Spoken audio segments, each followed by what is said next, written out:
Hi everyone, it's Dawn and welcome back to my channel. So today's video is going to hopefully be a short video sharing with you how you can select your best foundation color. And this has been quite a journey for me because over the past probably year and a half to 2 years, I've been getting my foundation professionally color matched as much as I can. At the drugstore, that's really difficult to do. Everything's all packaged up and you can't look at the colors other than what you see in the bottle. But when you go to Sephora or Ulta or a department store, they're all out on display, and most of the colors are now available for you to try to color match yourself or to ask an associate to color match you. So I'm going to go over a few tips that I have to help you select your best foundation color. So let's just jump in and get started. Tip number one is to match your foundation not just to your face, but to your neck and your chest and your clavicles, this whole area right here, because we often will just try to match our foundation to our face, but we have to look at what other people are looking at when they see us, and that is this whole area, and your neck and probably your upper chest will most likely be showing unless you're wearing a turtleneck every day. And in the summer months, they're going to be showing probably a lot more when you're wearing tank tops and things like that. So you're going to want to make sure that you color match your foundation to your face, your neck, and your chest. If you don't, and you only apply your foundation to your face for color matching, you will look like you are wearing a mask because our skin varies in color from our face, neck, and chest. And you want to take into consideration summer months versus winter months, because even the fairest of us, like myself, self-tan in the summer. I never naturally tan. Even if I tried to, I couldn't. So I do self-tan. And when I self-tan, I'm still very, very fair, but I do need to adjust my foundation color to my self-tan. So make sure you take that into consideration when you're self-tanning and choose your foundation while you're wearing your self-tanner. So that's my first tip. Tip number two is to avoid color matching your foundation to problem areas, and also avoid color matching your foundation to your T-zone, this middle area in your face, and even this area in your neck, because this area on your neck receives the least amount of sunlight. It's shaded by your chin and your face. So this area will get more sunlight, and you want to make sure you're color matching more toward this area, but also avoiding the T-zone, because many of us have discoloration, freckling, larger pores, redness, all that kind of stuff in the T-zone area of our face. So you want to color match your foundation out here on the perimeter, usually right here on your jawline, because this will be the best color match. And then also taking into tip number one into consideration and looking at this area to your neck and your chest.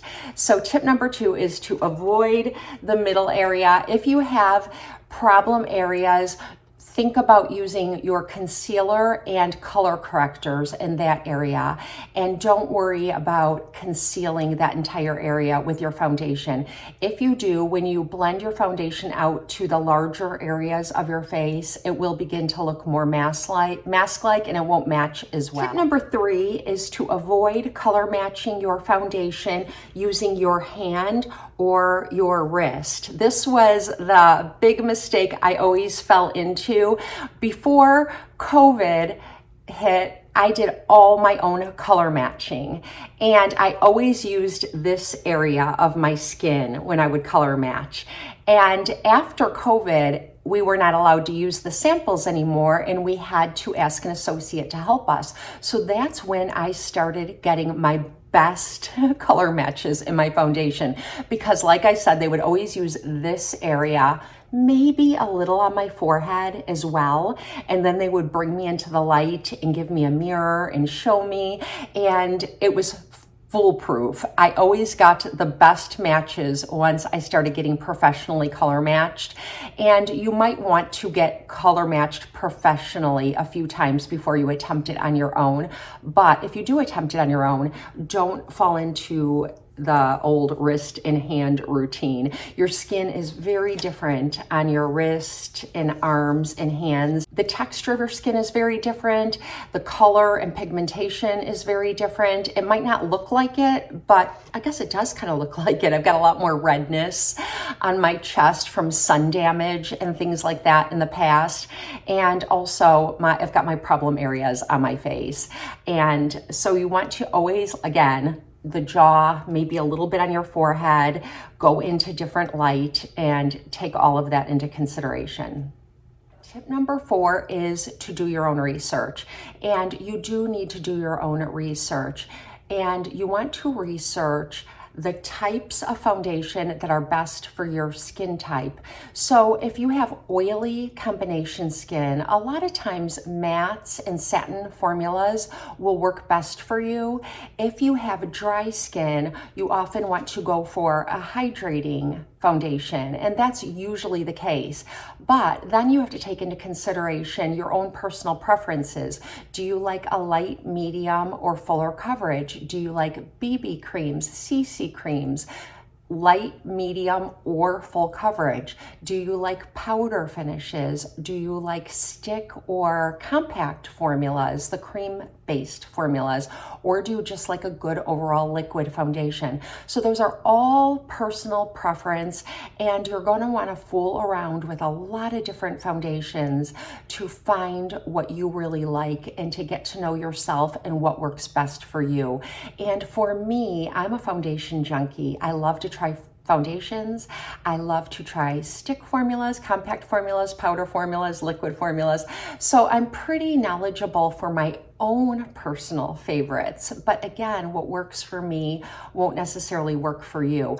And the next thing you're going to want to really take into consideration, still number 4 in doing your own research, is the climate that you live in.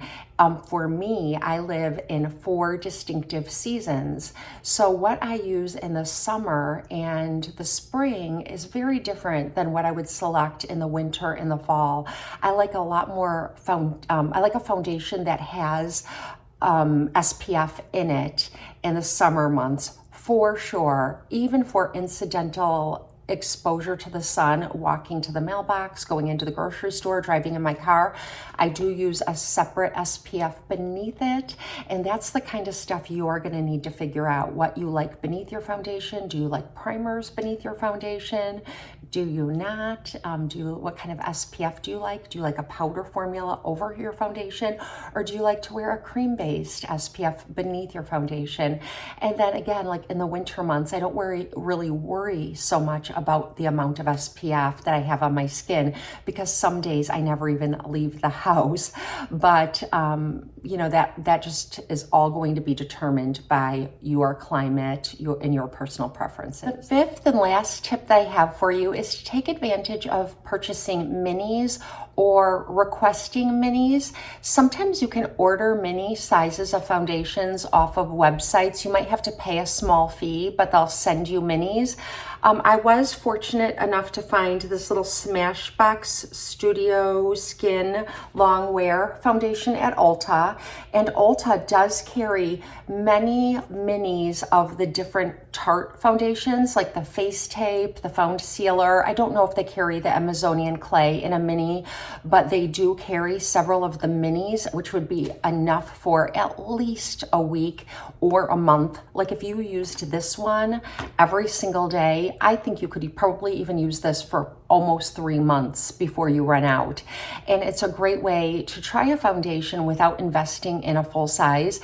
And if you can get at least a week's worth, you can try it in a lot of different ways. You can try the foundation on its own. You could try it applying it different ways, like with a sponge, a brush, or your fingers.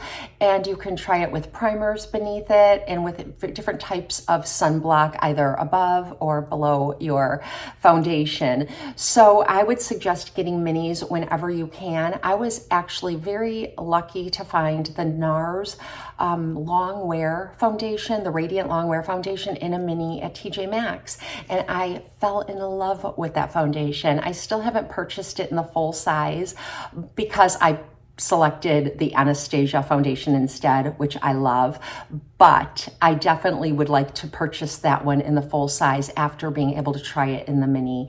And same with different primers. I love this primer from Laura Mercier, but after I purchased it in the full size like a year ago, I noticed that now they have the minis, and I would have much rather have purchased the mini size.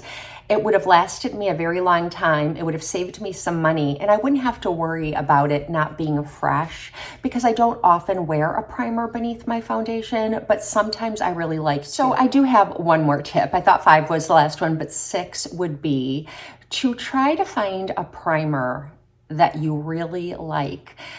Maybe several, like one that's hydrating, or maybe one that's mattifying, because having the correct type of primer beneath your foundation often will give you a much more flawless finish than using your foundation on its own. And sometimes you can just use your foundation, like I could use a summer foundation that's a little more matte in the winter months by using a hydrating primer beneath it, and vice versa. I can use maybe one of my more hydrating foundations in the summer by using a mattifying primer beneath it. So that's tip number 6. The last thing I'd like to do is show you a couple of foundations and how they look different on me when I color match them, because I have a few mistakes that I made. So I'm going to use those mistakes to show you what I mean. Okay, so Lancome came out with the newer Tint Idol Stick Foundation. When I purchased this, I knew that I needed, I think, 140 Avoir, but I decided that I was going to try Buff because I thought Buff might look better, and I don't even know why I did that because I already knew 140 looked great on me. So I did purchase it in Buff, and this is what it looks like. And it looks like it would look good on me. And this is one that I went in and I looked at it on my hand and I thought, that's okay. You know, I think it was the summertime and I'm like, that would look good with my self tanner. You know, it's got a little deeper color. So I put it on my skin, and whenever I wear it on my skin, it's a little too gray. So when I put this all over my face, it looks ashy and not healthy at all. In fact, I never even use it. I thought I would try to find something to use it for, but I still cannot find anything to use it for. So I did pick it up again in the appropriate color, 140 Avoir, and I'm going to put that right next to the Buff. And I hope you can see that. The Avoir is peachy and pink in undertones, and this one is a little more neutral, or perhaps a little bit more yellow, slightly more yellow, which blended in looks terrible on me. So I'm going to take that off, and now I'm going to show you another mistake I made. Okay, it was time for me to repurchase my Estee Lauder Double Wear, another favorite foundation of mine that I'm never without, and I wear the shade Cool Bone. And I'll show you what it looks like. Cool Bone is the perfect match for me. And I have quite a bit on my finger, so I'm just going to tap some of that off. And that's what that looks like. It looks a little light, kind of porcelain, but when I blend it in, it's really a good color match on my neck and on my chest too. So that's Cool Bone. And when I picked up a replacement for it, I picked up 1N, so it's a neutral. Cool Bone is a 1C, so it's cooler undertones. This one's more neutral and it's porcelain. Again, so many of these foundations have so many shades, light, neutral, warm, that's really hard to tell what you might need. Sometimes I need neutral undertones and sometimes I need cool. Okay, so now this one is the neutral porcelain, and that's the cool bone. And let me put the cool bone, I kind of rubbed the cool bone in, so I want you to see the difference.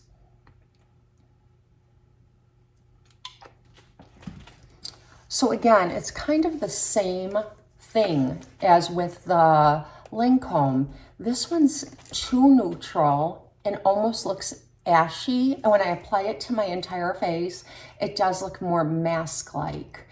And the cool bone is just perfect. It has the nice, cool undertones that make me just look healthy, more peachy, more bright. Okay, and this one, both of these are a good match for me. And it's just a formula I really like. I like these cream compact formulas. And I did share with you recently that MAC, this is the Studio Fix Tack that I believe is a replacement for MAC Studio Fix Stick Foundation. But this is very creamy, very nice. And it's a cream, they call it a cream to powder. I think it's just a cream that really sets and looks pretty. And it's a really nice, cool color on me. It matches perfectly. And I like the formula a lot. And then I have one from Cover FX. And this one's very creamy as well. They both have like the little sponge beneath with the ventilated area. You know, so this is really great for on the go. And I'm just gonna apply that next to it. And they're both really good for me, the colors. But as you can see, the Cover FX is a little more neutral, but it works. And the MAC Studio Fix Tack is like perfect for this time of year. I don't think you could tell the difference in the compact. The formula is very similar. I think I like this one a little more in the winter months. And I think I like them both in the winter months, but I think that the Studio Fix from MAC will look better in the summer when I am self-tanning my neck and chest. It will match a little bit better because when I self-tan, I get a little more rosy. So definitely the rosier one would look better in the summer months. But I really like both very much. And I'm just gonna use this to apply my foundation because I kind of left my foundation off in this area because I wanted to show you on my cheek in an area that I didn't have any foundation. And while I'm at it, I'm gonna reapply a little more blush. I am loving this from Han. I got it, I love this brand. I did find this on Amazon. I have some other products from Han that I really like. And I'll tell you the color. It's called Innocence, and it's so pretty. I just go like that. Take my brush. And it is such a pretty color. I think that this would be a really pretty color in the spring, summer, winter, fall. Just really good all year round. I have it on both sides, obviously, but I think I might need to apply a little more here. So this is the end of the video. I hope that this video empowers you to select the appropriate foundation for you, and don't be afraid to order those minis and experiment. Drugstore, you know, when you add up the cost of products that might not work, it does get expensive over time. So it's really unfortunate that we can't get minis and things like that in drugstore formulas. I really wish that that's something that would change in the near future. Maybe I need to write some letters to some companies, not that they'll listen to me, but it would be very helpful. Anyways, I hope you have a blessed and beautiful day. And if you have any tips that I didn't mention, please let us know down in the comment section. If you have any questions, ask them there too. And just say hello if you don't have any questions or comments. I love interacting with you and I love to know who's watching. So I'll see you next time. Have a blessed and beautiful day.